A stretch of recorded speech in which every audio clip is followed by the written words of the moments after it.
생활하는데 굉장히 실천적이고 윤리적인 부분을 강조하고 특별히 그리스도인들의 삶에 대하여 여러 가지 경각심을 불러일으킵니다. 특히 야고보는 행함이 믿음과 함께하지 않으면 그것은 참된 믿음이 아니라고 이야기하고 있으며, 그리고 교회 공동체 안에서 일어날 수 있는 우리들의 여러 가지 실수들을 지적하고 있습니다.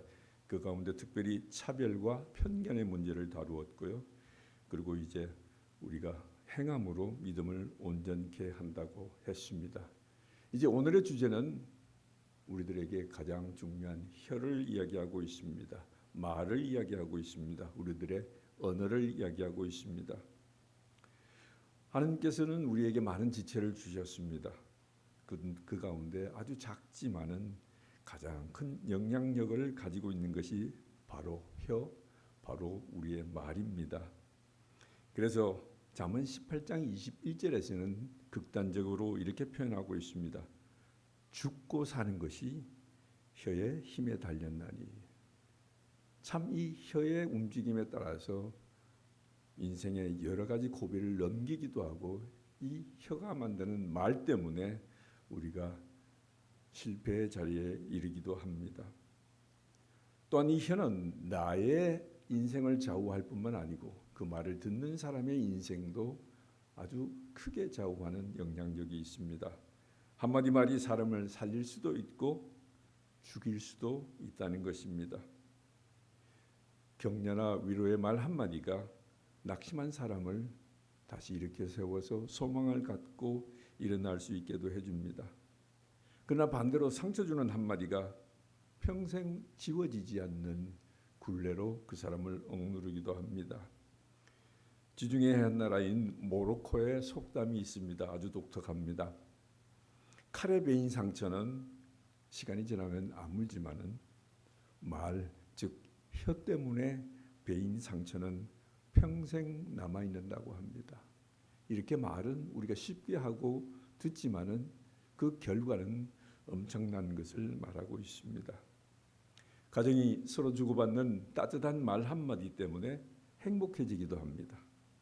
그러나 좀 과격하거나 폭력적인 말 때문에 그 가정이 깨어지는 어려움을 겪기도 합니다.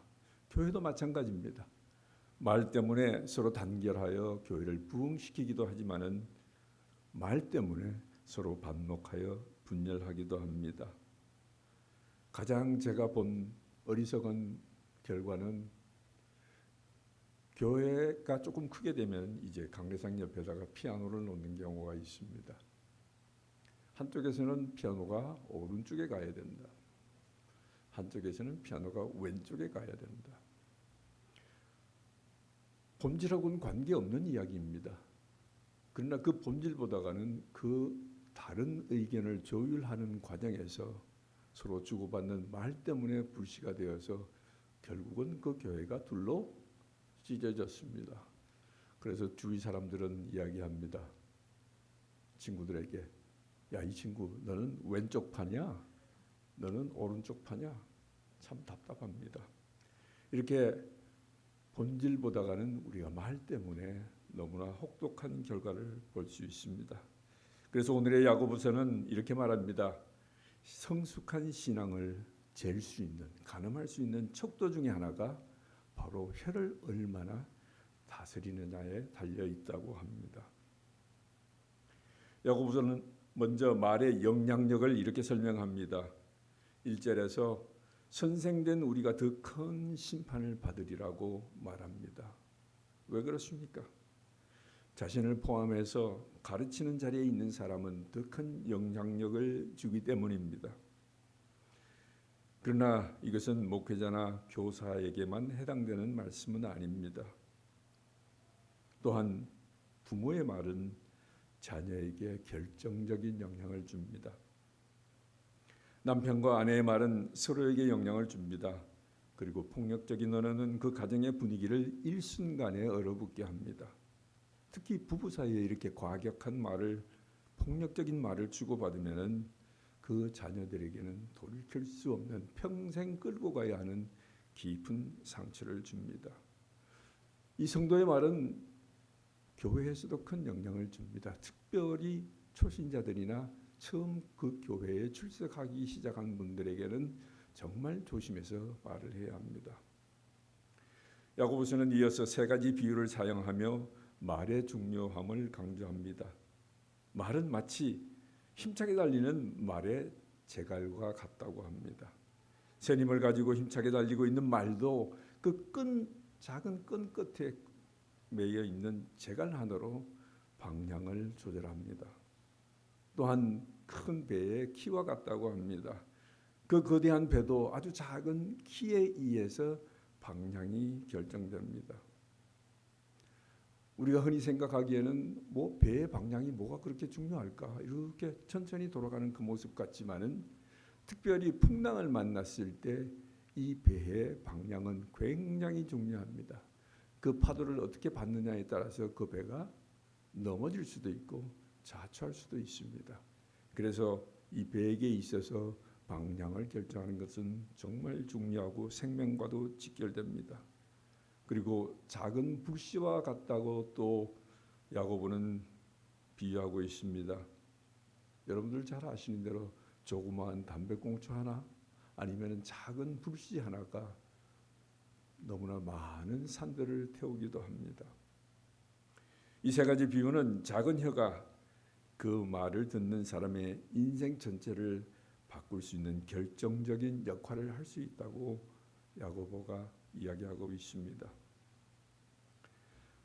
한 유대교 랍비가 이렇게 제자들을 모아놓고 재미있는 실험을 했습니다. 갑자기 제자들에게 베개를 하나 가져오게 하고 그 베개를 그 자리에서 찢어버렸습니다. 안에 뭐가 있죠? 되게 깃털이 들어있죠. 이 선생님이 이 랍비가 바람에 그 깃털을 다 날려버렸습니다. 그리고 제자들에게 명령합니다. 가서 주워오라고. 가서 가져오라고. 제자들은 한동안 사방으로 열심히 뛰어다녔습니다. 노력했습니다. 근데 그들은 허탈한 얼굴로 랍비에게 돌아와서 이것은 불가능하다고 토로를 합니다. 이에 랍비는 제자들에게 말했습니다. 한 번 내뱉은 말은 이와 같은 결과를 가져온다. 한 번 한 말은 되돌릴 수가 없습니다. 바람에 날려간 깃털과 같이 입을 떠난 말은 되돌릴 수가 없습니다. 그래서 말하기 전에 충분히 생각해야 합니다. 이와 유사한 비유가 책은담에도 있습니다. 이런 말이 있습니다. 한마디의 말이 부적절하면, 말을 한번 잘못하면 1000마디의 말을 해도 소용이 없다고 합니다. 한번 실수한 말은 1000번의 변명을 해도 벌써 회복할 수 없다는 것입니다. 그래서 특별히 아주 말의 요지가 되는 중심적인 의미를 가진 결정적인 한마디는 충분히 생각하시고 주의해서 말해야 할 것입니다. 이어서 야고보는 6절에서 혀는 곧 불이요 불의의 세계라고 합니다. 우리 몸의 지체 중에서 가장 절제하거나 다루기 어려운 부분이 아마 혀일 것입니다. 우리가 몸에 여러 가지 지체가 있지만 대부분은 그나마 우리가 원하는 대로 어느 정도 다룰 수 있습니다.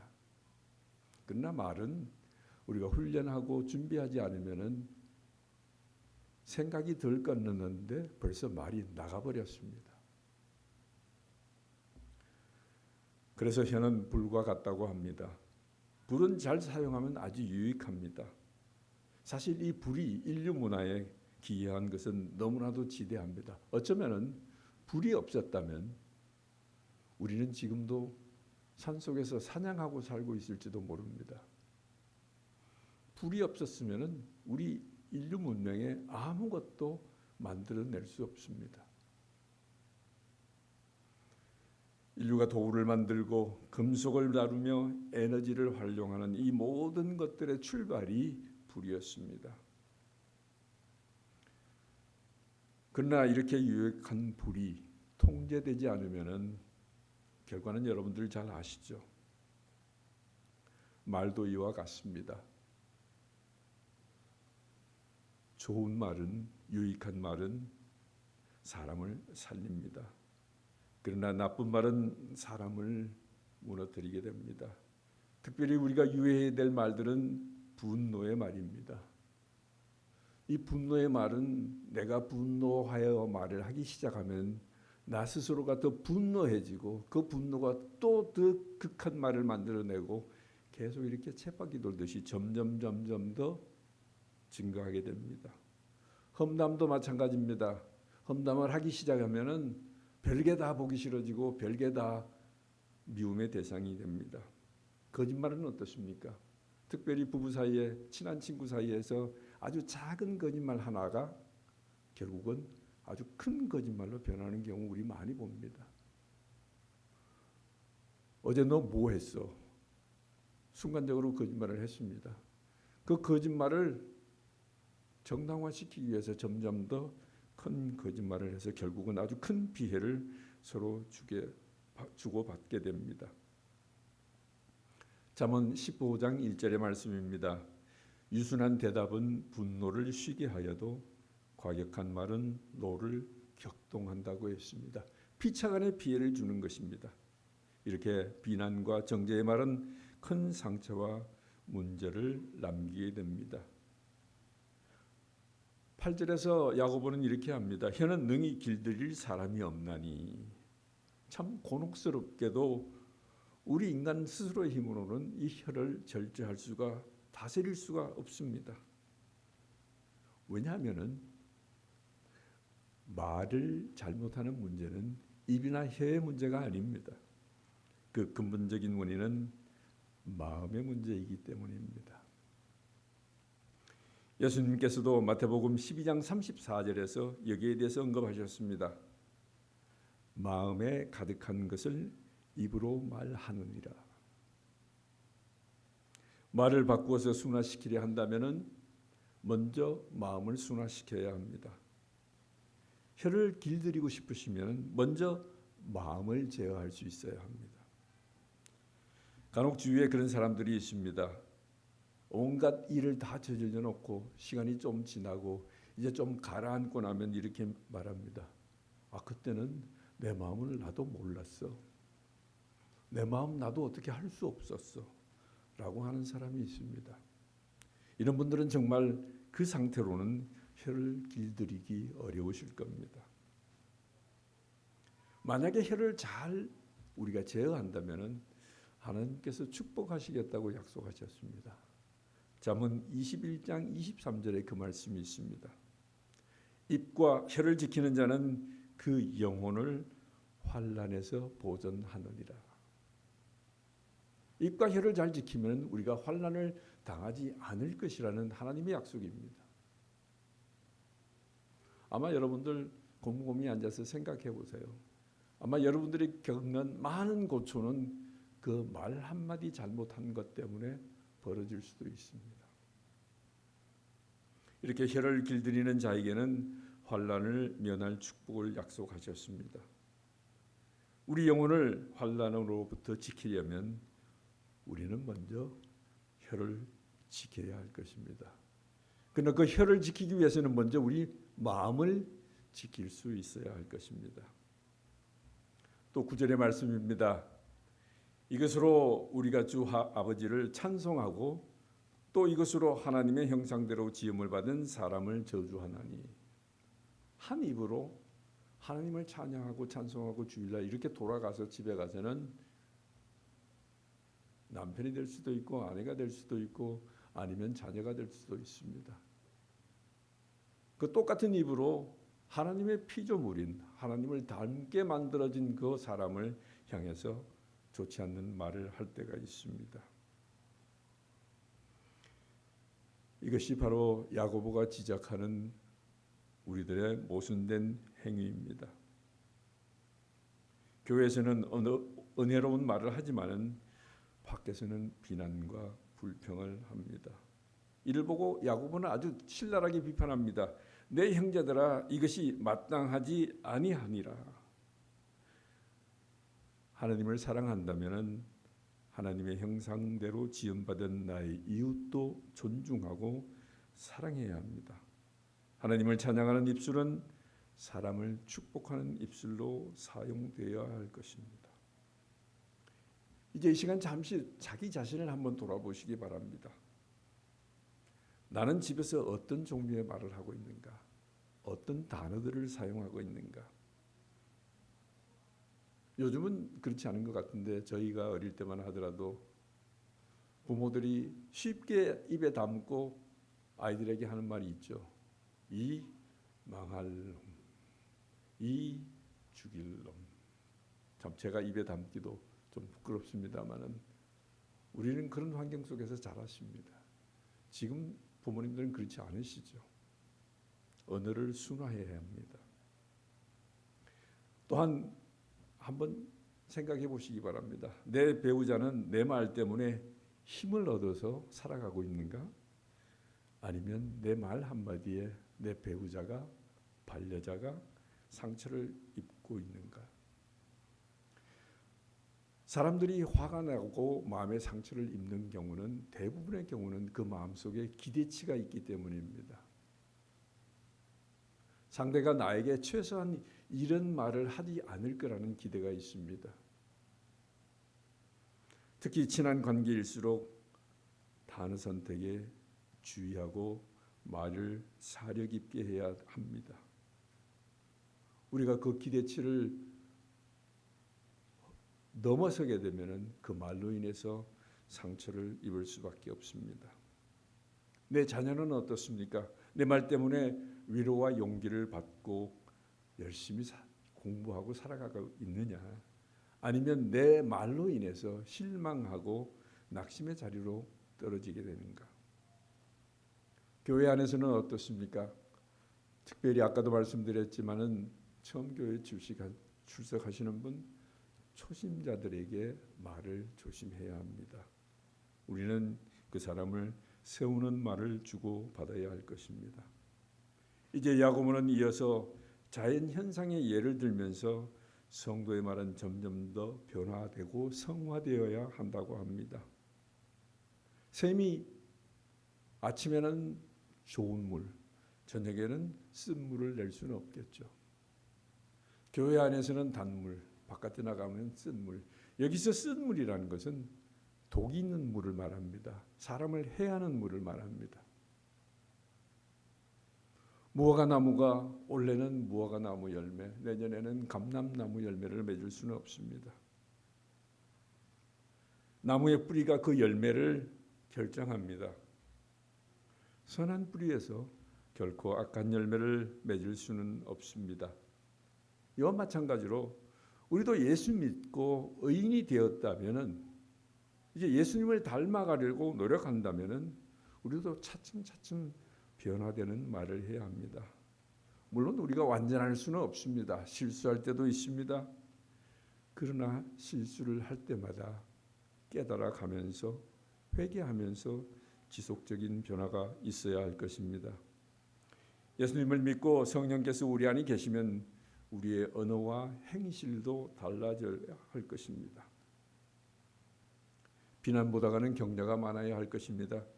불평보다는 감사가 많아져야 할 것입니다.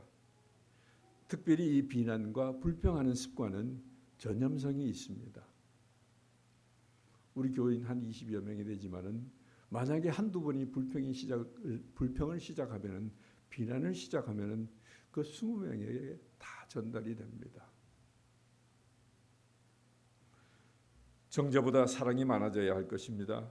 원망보다는 축복이 많아져야 할 것입니다. 이제 성경에서 이 혀를 다스리는 방법에 대해서 몇 가지 제시를 하는 것이 있습니다. 먼저 잠언 15장 25절의 말씀입니다. 의인의 마음은 대답할 말을 깊이 생각하여도 생각하고 말해야 합니다. 어떤 사람은 말이 아직 끝나지 않았습니다. 마침표를 찍지 않았는데 벌써 반응이 나오는 사람들이 있습니다. 좀 생각하고 대답하시기 바랍니다. 감정대로 처리하지 마시기 바랍니다. 먼저 생각하고 말하시기 바랍니다. 시편 141편 3절의 말씀입니다. 여호와여 내 입 앞에 파수꾼을 세우소서. 이 말은 우리가 늘 기도하는 마음으로 말하기 전에 하나님의 도움을 구해야 합니다. 특별히 친한 사람들 사이에 한순간에 10년, 20년 우정을 깨트리는 말을 할 때가 있습니다. 부부 사이에도 마찬가지입니다. 넘지 말아야 할 선이 있습니다. 여러분들 고무줄을 계속 당기다가 탄성 한계가 넘어지면 어떻게 됩니까? 끊어지죠. 물론 고무줄을 당기기도 하고 붙이기도 하고 변화를 주는 것 좋습니다. 그렇지만 거기에는 분명히 서로가 지켜야 할 한계가 있습니다. 누가복음 6장 45절의 말씀입니다.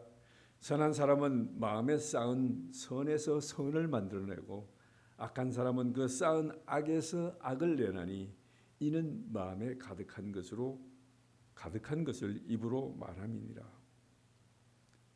아까도 말씀드렸지만 혀를 다스리기 위해서는 결국 악독한 생각과 비방을 버리고 마음을 선하고 깨끗하게 먼저 채워야 합니다. 바로 말씀으로 채워야 합니다. 에베소서 4장 29절의 말씀입니다. 무릇 더러운 말은 너희 입 밖에도 내지 말고 오직 덕을 세우는 데 소용되는 대로 선한 말을 하여 듣는 자들에게 은혜를 끼치게 하라. 이렇게 축복하는 말을 습관화해야 합니다. 감사하십시오. 격려하십시오. 또한 칭찬하십시오. 위로하십시오.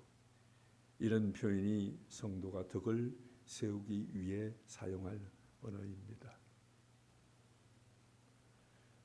제가 경험한 것을 아주 짧게 말씀을 드리겠습니다. 물론 오늘의 설교 말씀하고 직접적인 연관은 없지만 말이 이렇게 중요하다는 것을 말씀드리고 싶습니다. 아마 이야기를 들으신 분도 계시겠지만 제가 중학교 2학년 때입니다. 여러분들 아시겠지만 교회에서 학생회 활동을 참 많이 합니다. 제가 다녔던 동부교회는 그때 중고등학생이 한 200여 명이 됐습니다. 당연히 저도 사춘기를 지나니까 마음에 든 여학생이 하나 있었습니다. 이제 2학년이 되니까 여자 부회장을 뽑습니다. 그래서 후보가 한 3명인가 4명이 나왔습니다. 그 중에 한 학생이 제가 그렇게 오매불망하던 학생이었습니다. 그래서 아주 귀가 쫑긋해지고 눈이 커지면서 그 학생이 나와서 어떻게 자기소개를 하는가가 궁금해졌습니다. 정말 좋아했었습니다. 근데 시간이 되어서 그 학생이 앞에 올라나와서 자기 순서가 되어서 자기소개를 하면서 내가 부회장이 되면 어떻게 하겠다고 자기 생각을 발표합니다. 아주 긴장된 순간이었습니다. 저한테는. 근데 어떻게 했는지 아세요? 딱 올라오더니 지는 그 한마디에 한 2년 가까이 짝사랑했던 제 사랑이 그냥 한순간에 무너져 버렸습니다. 아직도 저는 그 장면을 잊어버리지 못합니다. 그러면 제가 몇 가지를 깨달았습니다. 아하, 여러 사람 앞에 나가서 공식적으로 이야기할 때는 가능하면은 사투리를 줄여야 하겠다. 그리고 말은 정말 그 사람의 인격이나 여러 가지 많은 것들을 표현하기 때문에 정말 2번, 3번 생각하고 이야기를 해야 되겠고 필요하다면 연습도 하면서 말을 해야 되겠다 하는 것을 깨달았습니다. 저한테는 그것이 정말 도움이 많이 됐습니다. 왜냐하면 미국 가서 생활해 보면은 영어 제일 못하는 사람이 죄송합니다. 경상도 아저씨들입니다. 사투리 억양이 영어에서 그대로 나옵니다. 저는 그때부터 사투리를 쓰지 않으려고 애를 많이 썼기 때문에 영어를 습득하는 데 정말 도움이 많이 됐습니다. 제가 이 이야기를 여러분들한테 하는 가장 큰 이유는 정말 여러분들이 말하는 그 표현 자체나 사용하는 단어나 말하는 어투나 그 모든 것들이 여러분들을 표현하는 것입니다. 또한 그 표현이 저같이 2년 동안 짝사랑하던 그 사랑을 완전히 무너뜨리기도 합니다. 이제 오늘 말씀을 정리하겠습니다. 사랑하는 성도 여러분, 오늘 야고보는 우리에게 말의 중요성을 가르쳐주고 있습니다. 혀는 작지만 아주 큰 영향력을 가지고 있습니다. 혀는 다루기 어려운 지체입니다.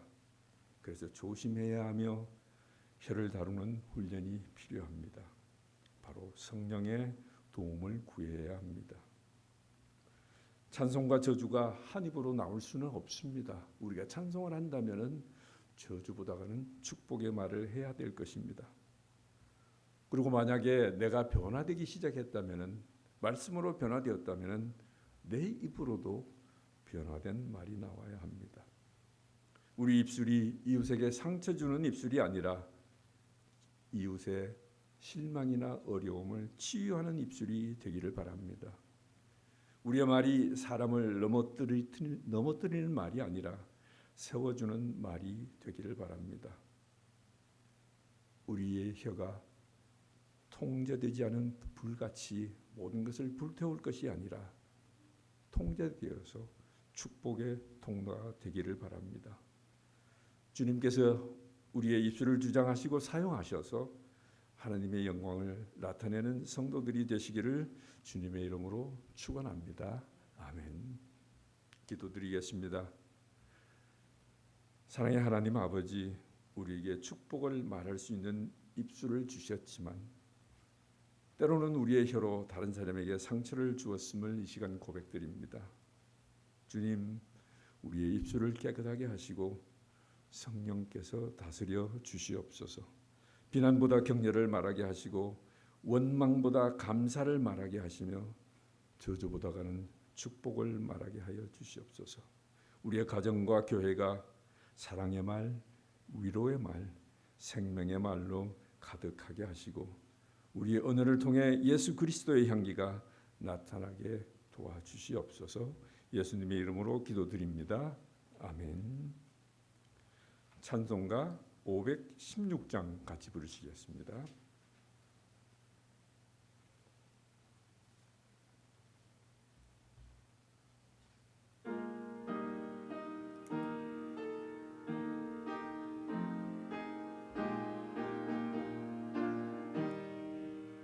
옳은 길 따르라 의의 길을 세계 만민의 참된 길 이 길 따라서 살기를 온 세계에 전하세 만 백성이 나갈 길 어두운 밤 지나고 동진다 환한 빛 보아라 저 빛 주 예수의 나라 이 땅에 곧 오겠네 오겠네 주 예수 따르라 승리의 주 세계 만민이느라 일과 진리요 참 생명 내 장검을 부수고 다 따르라 화평원 어두운 밤 지나고 동진다 환한 빛 보아라 저 빛 주 예수의 나라 이 땅에 곧 오겠네 오겠네 놀라운 이 소식 알리어라 세계 만민을 구하려 내 주 예수를 보내신 참 사랑의 하나님 만 백성이 따를 길 어두운 밤 지나고 동튼다 환한 빛 보아라 저 빛 주 예수의 나라 이 땅에